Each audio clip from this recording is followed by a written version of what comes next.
Suatu hari, seorang hakim yang biasanya menangani semua kasus tiba-tiba mendadak sakit parah. Lalu Raja Harun pun menunjuk Abu Nawas untuk menjadi hakim sementara selama 1 hari, demi menyelesaikan kasus yang menumpuk. Dan di ruang pengadilan, seorang saudagar kaya yang terkenal kikir membawa seorang pengemis ke ruang sidang itu. Ia menuntut si pengemis karena dianggap telah mencuri. Hakim Abu Nawas, pengemis ini setiap hari duduk di depan dapurku. Ia memakan rotinya yang kering sambil menghirup bau masakanku yang lezat agar rotinya terasa enak. Baunya adalah milikku.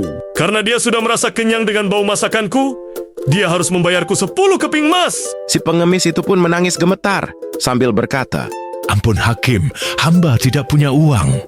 Hamba hanya numpang mencium bau asapnya saja, karena hamba sangat lapar. Seluruh penonton sidang mengira Abu Nawas akan bingung. Namun, Abu Nawas hanya tersenyum dan meminta saudagar itu menunggu sebentar. Kemudian Abu Nawas mengambil sekantong uang logam miliknya sendiri. Ia pun menggenggam kantong itu erat-erat di tangannya. Abu Nawas meminta saudagar itu mendekat.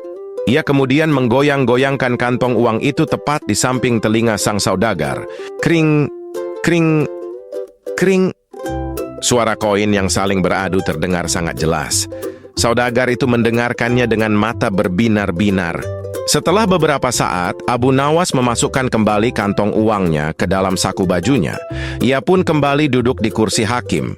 Lalu mana uangnya, Hakim Abu Nawas? Kapan 10 keping emas itu diberikan kepadaku? Tuan, keadilan sudah ditegakkan. Bukankah kau sudah mendengar suara gemerincing keping emas tadi?